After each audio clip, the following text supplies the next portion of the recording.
Last winter will definitely go down as one of the tougher winters on our state's wildlife. This winter, so far, is more encouraging for our state's critters. We are visiting with Assistant Wildlife Division Chief Bill Haas to talk about winter wildlife. I'm Mike Anderson with the North Dakota Game and Fish Department.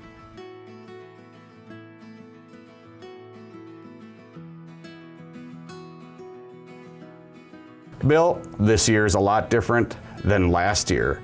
Last year at this time, the whole state was covered with snow. Yeah, last winter was brutal on our wildlife, that's for sure. Lots of snow, below average temperatures, and this year is about the opposite, isn't it? It's been pretty warm. For the most part, we did have that snowstorm in late October, and I thought, oh boy, here we go again. It's going to be tough conditions, but luckily it melted off.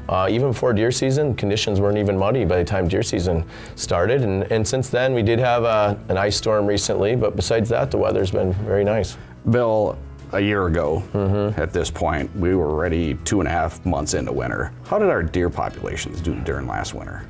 Yeah, last year was rough on our big game. Our deer and pronghorns definitely suffered some losses last year. So, certainly there was critters that survived, as we know, but we did have pretty severe losses. The snow was just so deep, it was difficult to get the food. Temperatures were so cold that they were losing those fat reserves, depending on the habitat they had. If they were in more thermal cover, that certainly helped, but some of the habitat out there isn't as good as it used to be years ago. And I suppose the longevity too. I mean, we started in mid-November last year. Yep. Yeah, that was the duration. It was the duration of the winter and the severity. The temperature was really low. I mean, we had a lot of winds. Snow depth statewide was very deep. So it was just very difficult conditions. Bill, what kind of habitat helps these big game critters during a bad winter like last year? Yeah, I mean, we look at the thermal cover. That's the key. Tree plantings, cattails, thick cover to get away from the elements are key. Okay. And this year, the rut just ended here in December.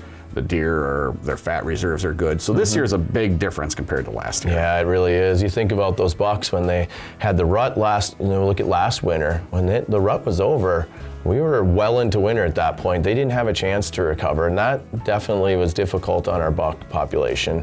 This year, completely different situation. The rut was over in late November, early December, and we've had really good conditions for over a month after that, give them a chance to recover. Right, and same goes for the does. Right, just already having that much less winter is a good thing for sure. And going into winter now, we look at this summer, we had very good conditions, timely rains throughout the summer, and so really green on the landscape. So our wildlife certainly went into winter and fall, of course, in really good condition. Bill, let's talk our upland game birds. How did they do last winter? Surprisingly, they did all right.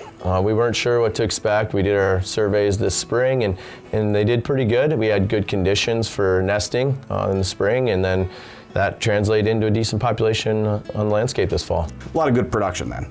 Yeah, we had pretty good production on the landscape. There is less cover on the landscape for nesting, and so that's a little bit of a limiting factor, but overall we were happy with how the populations look.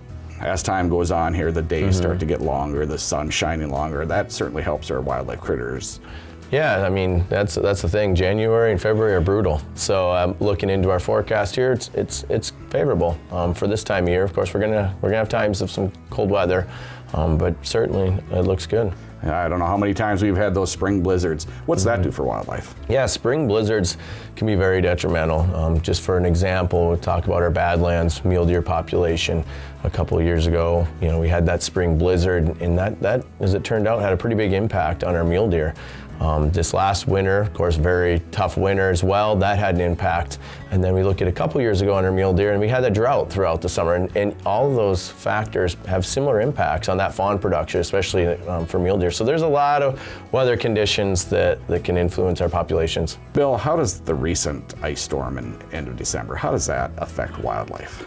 Yeah, so we did have a pretty severe ice storm, which was uncharacteristic for us in the late December, especially in the southeast, all the way over here to Bismarck. We had quite a bit, but luckily it was followed up by mild temperatures, so that was very encouraging. But you never know on these things, and we never know how everything's going to impact our wildlife until we're able to do those surveys in the spring. But overall, we're not too worried about it because the temperatures were mild afterwards.